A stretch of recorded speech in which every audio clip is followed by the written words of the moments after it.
Hey everybody, welcome to the women's basketball edition of Warrior Daily. Tom Gorman joined by Coach Lohr. And Coach, unfortunately this is our last one of these for a little while. The season has come to an end for your Warriors, and your team was struggling going into the final game of the regular season Thursday at Lake Superior, but you wanted to go out on a high note, pride, and playing a little bit of spoiler role for the Lakers on the line. And it was certainly a dramatic win, to say the least, but you've got to feel good about that victory to wrap up the year. Well, I am certainly disappointed that this is our last meeting, so it means our season has come to an end. And our goal going into was to make the postseason tournament. Even being at that eighth place spot, we just wanted to get in. And unfortunately, we came up short, and we hit some lumps late January and early February that kind of took us off course a little bit. Certainly we're pleased with the progress that we've made throughout the year. With so many new challenges that we threw at our team, and then to go up to Lake Superior at Lake Superior and win, I think that was a big win for us, and that showed our resilience and really got us energized and motivated for next year. Down by 6 with about 2 minutes to go in that game on Thursday, and whatever Chelsea Williams had for breakfast that day, make sure that's on the menu every single game, because she was absolutely clutch down the stretch. Big and one play, Juanita Cochran with a huge block, and obviously the game-winning bucket as well with about 30 seconds to go in that one. So certainly, if that's going to be the last game of the year, and with all that drama, and you guys must have been pretty fired up. We're really excited, and I'm really proud of Chelsea. I think that she has really improved from, her first day here, even just from hitting the weight room. And, we had asked her to put some more muscle on, and her endurance has grown, her confidence has grown, and she really excelled at the Lake Superior game. In fact, I don't quite think she knew what she had done until after it was over, and we had told her how many points she had put up in such a narrow margin of time. Paige Sickmiller with a great game, really all around, defensively, offensively, contributed on both sides of the floor. And the good news is she will be back next year and will be a force in this league. Yeah, Paige did have a strong finish to the season.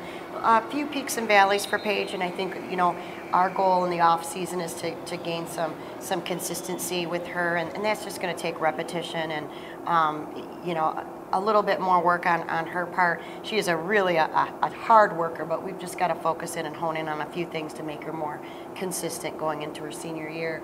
And I really wanted to compliment on Amelia Davis. I thought she really had a phenomenal game at Lake Superior. She's just that type of player that is kind of the unsung hero.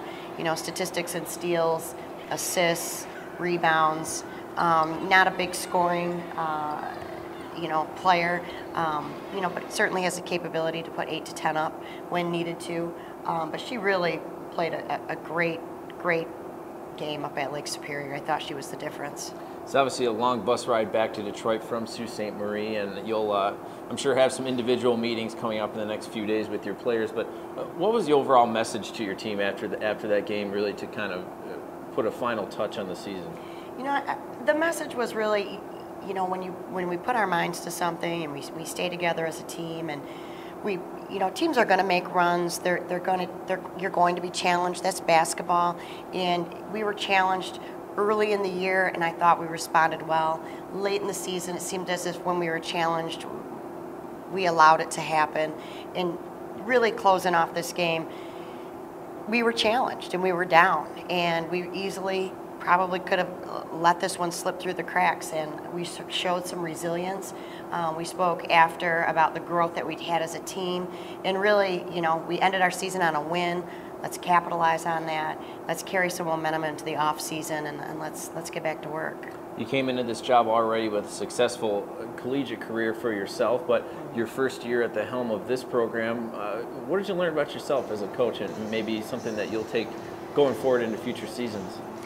Well, for me personally, it was learning a lot about the league, and as far as recruiting. I had a vision of the type of student athlete that I'd like to recruit in, and the type of program that I believe that this can develop into.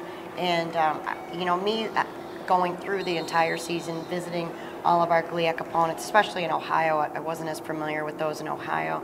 having grown up in Michigan, I'd been to most of the GLIAC schools here and know most of the coaches here. So I think it was really a learning curve of better understanding the league and looking at their rosters and personnel to see, what works and what's going to be successful moving forward. So, certainly I learned a lot about, the adversity, though, of bringing a large group together from very different backgrounds, so to speak. So I think we laid a nice foundation. I think there's always room for improvement, and we've got our base in, but we're looking to move up. Well, the highest victory total by this program in 4 years, and I know this season ended a little shorter than you would have liked and maybe would have wanted a postseason berth here in your first season, but as you said, perfectly a foundation going forward and definitely a lot to build on for next year, and we'll look forward to it. Well, thank you. I've had a great time, but I'm really looking forward to the success that Wayne State is going to have in women's basketball. All right, Coach, and with that, we'll wrap up this edition of Warrior Daily. Thanks for watching. We'll see you next time.